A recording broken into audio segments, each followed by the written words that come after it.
Hello and welcome to our show. This is the Analytic Energy Agency. My name is Alexey Presnov, and I'm glad to welcome all of you in our YouTube channel. This is our next broadcast, which we're creating in English. As you know, we do that time to time, the kind of things. But this time, last time it was just 9 days ago, and normally we do it within 2-3 weeks. But we have decided to do it in English and to create it in English because, in Russia, there are not so many things are happening right now. We are between holidays. Same in Kazakhstan because, May 1st holidays have passed already. And right now we are approaching the next set of day offs. It's going to be next Thursdays. Coming Thursday, it will be since May 8 and then May 9, which is Victory Day here in Russia, and then two, days off, like Saturday and Sunday, weekend. Therefore, it's very slow with events and very slow with anything happening. But that's why we have some time to think over what is happening in general in the world, in the industry, what kind of features which affect all those developments we are actually notice right now. We can see. And let's start with Russia, with politics, geopolitics. This is a very popular word right now.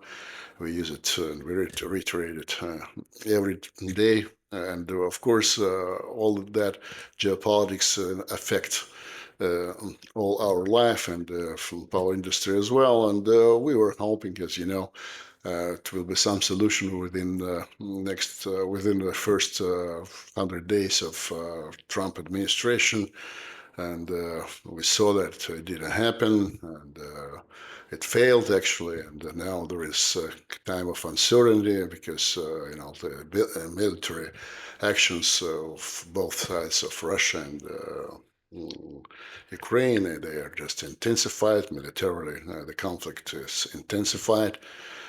Just this night, I woke up in the early morning. It's 3 o'clock in the morning, and it was some kind of noise, and I didn't understand what it was but it seems to me it was kind of equipment which was mitigating this geopositioning, which is used for drones and that kind of things.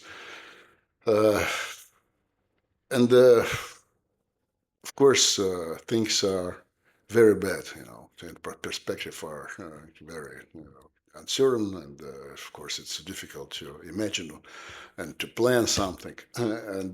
But let's just think over and think back a little bit, what happened in 2022.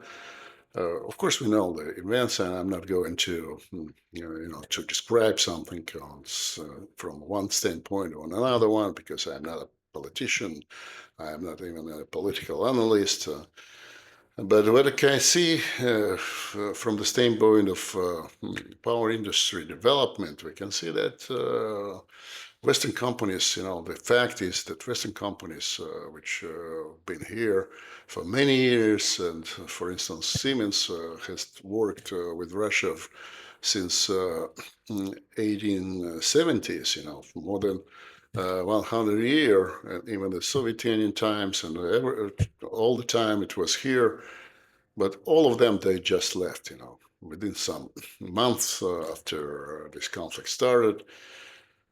And they left, for instance, Fortum, it's a Finnish company, state-owned Finnish company. It has received the best assets in the power industry of Russia back in 2000s, when it was all this reform of industry and was taking place, and during this privatization process, it has bought some assets, some power stations which were in very good conditions, and then it had created a very effective, very robust company here with a very good operational parameters. And also it was the first one to develop all this renewable sector in Russia, starting with wind farms and that kind of things. And then it just left in 2022. Why? Because it was, pushed by the government to leave Russian market as well as others.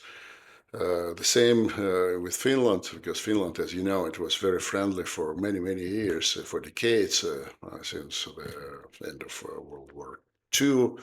It was very friendly with Russia. It was a lot of cooperation, and actually Finland became what it is now, uh, due to a great extent due to the fact that it was in between of the West and East, between the Soviet Union first and the Western Europe, and then between the European Union and Russia.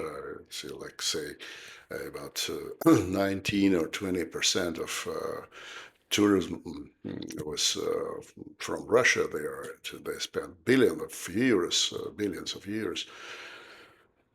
All that was just lost, it was just thrown away to the nothing. And now also it was a project of Hanhikivi nuclear power plant construction.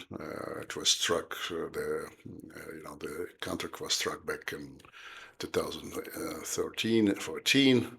And what is interesting, at that time, the Prime Minister of Finland was Alexander Stubb, which is now the president of the country, and which is very, anti-Russian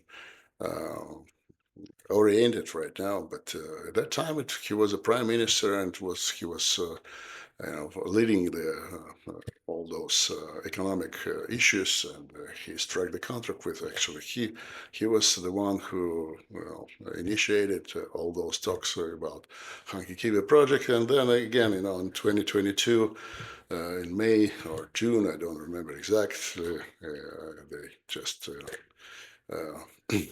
Disrupted that contract, and now there is a case in the court, in different courts.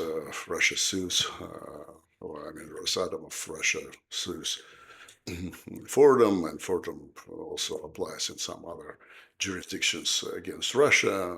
So what we have now, we have just kind of disaster, failure of all those things. Because of what? Because of all this, all the events which happened first back in 2014, and then they were developing up to 2022, and all this, full-scale war was started by Russia, as they claim. But Russia claims a different position. It claims that they want to stop this war, which was initiated back in 2014 due to the coup which had happened in Ukraine, with assistance or even under the guidance of Western powers, especially Great Britain, the United States, and others.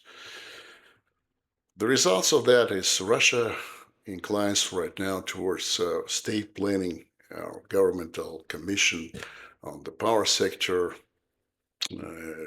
takes all the decisions there.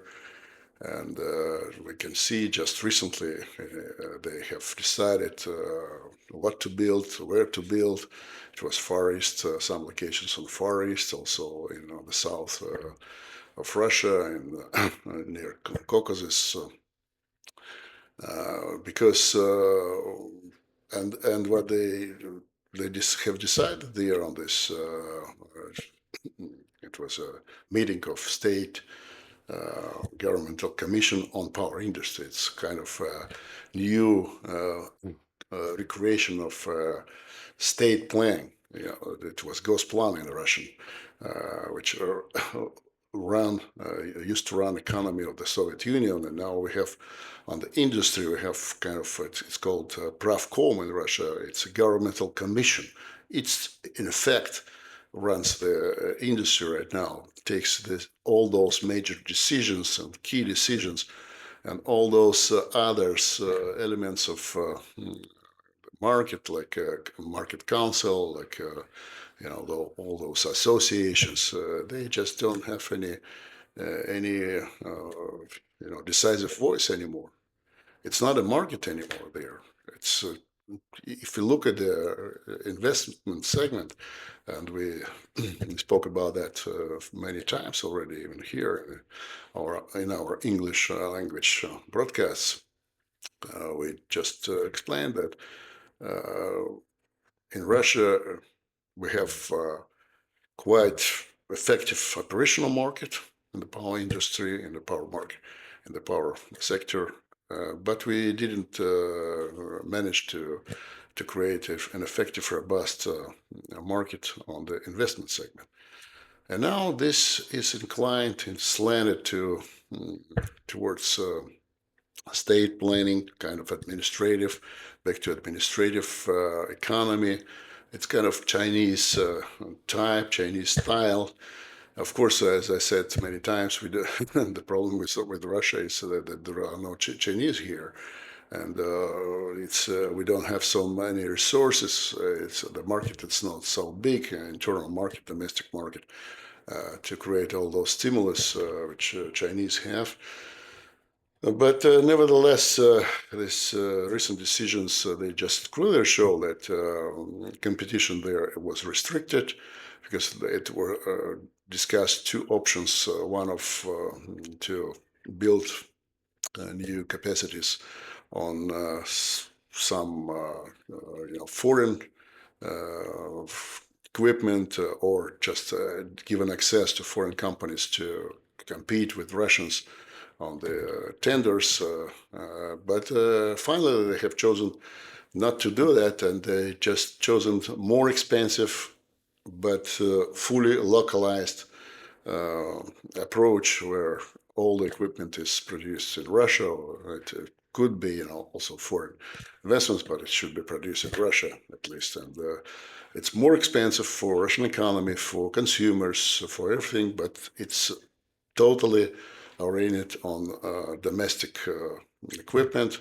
So it's kind of replacement, as they call it, substitution of import. That is what is happening. Due to what? Due to all those events, geopolitical events, which are happening right now and just flashing before our eyes. Why? Politics, politicians and Western politicians and Russian politicians, they take their decisions on their understanding, on their comprehension of what is going on, what is good, what is not good. And it's before, I think, 2022, all this, when the war started between Russia and Ukraine, it was kind of black and white picture for many of us, and including me, including myself. But now the picture is not so clear. It's kind of murky. We have like 50 shades of gray zones, and on everything. Any questions we are discussing now, or just look at any issue, we can see that there are a lot of other things. And it's not so easy to understand who is right, who is wrong, because we understood, many of us with the liberal, backgrounds, with liberal views, political views, we thought that that's very simple thing. It's one thing is good, one thing is bad, and we didn't expect that the picture is much more complex. My point is here, which I want to stress and want to make a point here, that when Western countries and Western powers and Western companies which left Russian market, which like Finns, for instance, which just shot their food with all their decisions when they left the market and with thrown away all those corporations which were taking shape and taking place for many, many decades. All of them, they have some picture in their hands what is happening.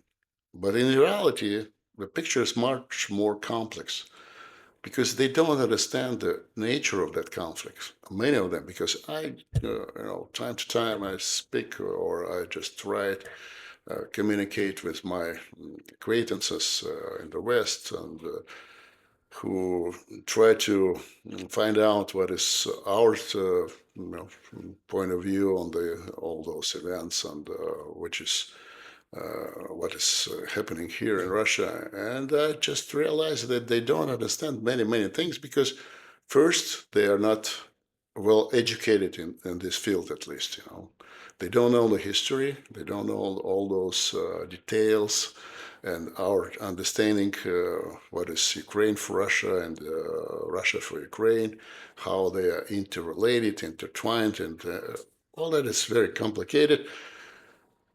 And before or prior to make any decision to leave, for instance, the Russian market and the power industry, of course, I thought that those,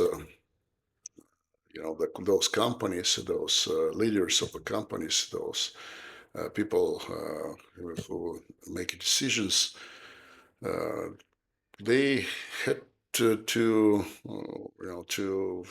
try to delve into this details deeper, much deeper, to dive in the the picture and to understand it, to try to comprehend it, but they didn't do that. They just made this clear because Russia is wrong, Russia is aggressor, Ukraine is a free country, and so on and so forth. But that's not the case. It's not the fact. Now it becomes clear for many, in the West and even for those who came to power in the United States of America. That's actually the reason why Trump administrations try to resolve this issue, this problem somehow.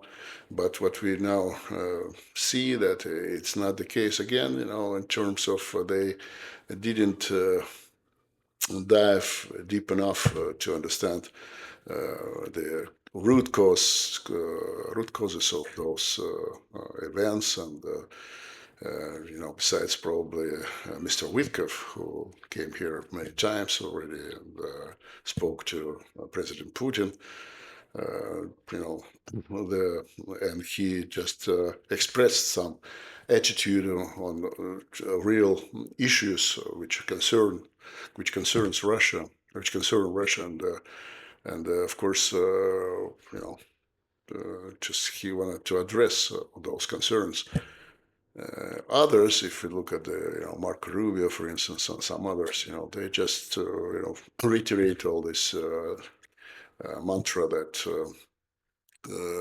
let's stop this killing from both sides because it's useless and senseless war. Of course, it's senseless. All the wars are senseless in terms of when people die there. But the thing is that there are some root causes for that, which you have to address. And before you exclude those, causes and exclude those, resolve those problems and issues, it's impossible to stop that kind of things. And what is very disappointing that those companies which I mentioned, like Siemens, like others, like General Electric or Fortum or others, they didn't influence their governments in the beginning of this conflict because they had some interest here, and they still have, because they had a lot of losses here. they had to push their governments to put out this conflict, to just not to kindle it as they did it actually in the spring of 2022. But they just didn't do anything. I remember we have our own experience because we have, some relations to Finland, and we had a bank account there, so we still have a house there. And we came to Finland in 2022, and they just told us that our bank account is closed. Why? Because you're Russian. And everything, step by step, they have created a lot of problems for Russians by their nationality. And what is surprising, what was stunning for me, that they didn't want to just try to understand what is going on between, in the war, also between Russia and Ukraine. Why all that happened? Because there are some reasons. You have to address those reasons. No one addressed that. And now we have all this disruption of energy disruption, which already, we discussed that in January of this year, in the beginning of this year. Because let's say, let us look at what is happening in the European Union with all their green agenda, which is ESG and so on. They promoted it. They just started because for many reasons, and one of them, of course, they wanted to be independent from Russian gas supplies and so on. It's clear. Okay, but they have created all the CBAM rules and so on and so forth. And in 2021, actually 2020 already, Russia was adopting this path as well. And it was kind of boom of, those green certificates and all those companies, they were oriented on the this Kursk of green agenda and so on. But everything was just disrupted and abandoned because of these policies of European Union. Because the European Union just refused to deal with Russia because of this war. Okay, the war. They took side. They are independent, and they have sovereign countries. They have their rights to take some sides in any conflict, but their approach is wrong because they kindle this war. They just put some gasoline on the this fireplace of this war. That's my understanding.